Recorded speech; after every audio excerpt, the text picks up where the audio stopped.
खबर आखिर तक देखें। आप देख रहे हैं भारत न्यूज चैनल को सब्सक्राइब करें, बेल आइकॉन जरूर दबाएं। खबर आखिरी तक देखें, शेयर करें ताकि उपेक्षित समाज की आवाज दबी ना रह जाए। संवाददाता एम नफीस रशीद की रिपोर्ट। राजनीति को समझे मगर राजनीति से ऊपर उठकर।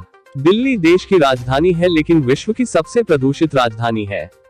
यहाँ विश्व भर के देशों की एम्बेसी है, राज्य भर के अपने प्रदेश हाउस है।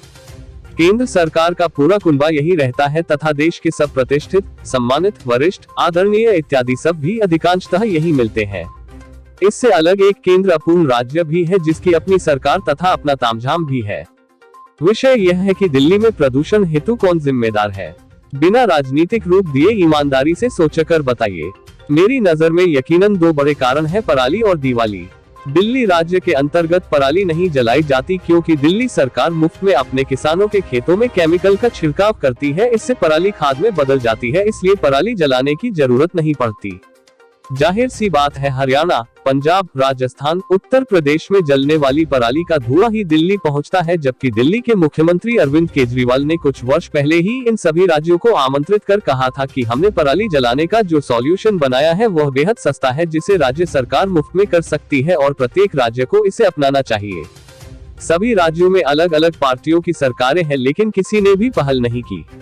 आज केजरीवाल खुलकर नहीं कह सकते कि दिवाली की वजह से दिल्ली में प्रदूषण फैला है और न खुलकर कहते हैं कि पड़ोसी राज्यों ने कोई कदम नहीं उठाए, लेकिन दिल्ली के प्रदूषण पर मीडिया से लेकर गौतम गंभीर, मनोज तिवारी जैसे प्रत्येक नेता अरविंद केजरीवाल को कटघरे में खड़ा कर रहे हैं। अरविंद केजरीवाल से मेरी भी असंख्य असहमति है, लेकिन एक बात ठोस रूप से समझ लीजिए।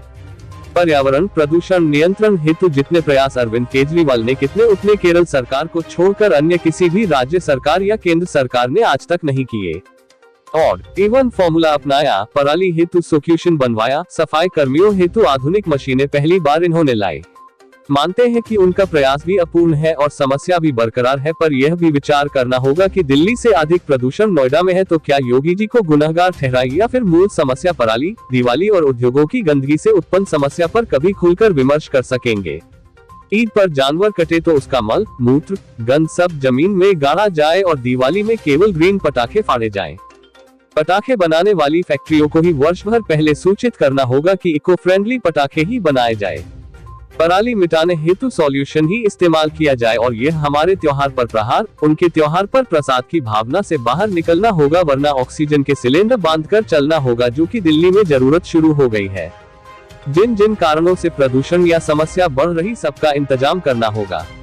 अंतिम बात यह कि हमने प्लास्टिक केवल ठेलों पर बंद करवाए हैं, उन्हीं के चालान करते हैं, लेकिन बनाने वालों को पूरी छूट है।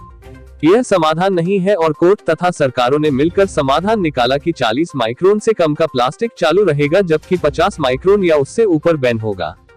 लोग अचंभित है कि 40 माइक्रोन से ऊपर के प्लास्टिक पर क्या खास बात जो वह बैन नहीं होगा। अंततः ज्ञात हुआ कि 40 माइक्रोन से नीचे का प्लास्टिक देश के अंदर केवल अंबानी बनाते हैं, बाकी किसी पास उसकी मशीनें नहीं है। हमें इस तरह के समाधान से भी बचना होगा। जो हानिकारक है उसे देशहित प्रतिबंधित करना ही होगा, बशर्ते वह धर्म, मान्यता, विचार, भावना किसी के विपरीत हो, लेकिन बेहतर भविष्य हेतु निर्णायक तो बनना ही होगा। किसी भी सरकार से सहमति असहमति रखिए, लेकिन बेहतरी के प्रयास मत छोड़िए।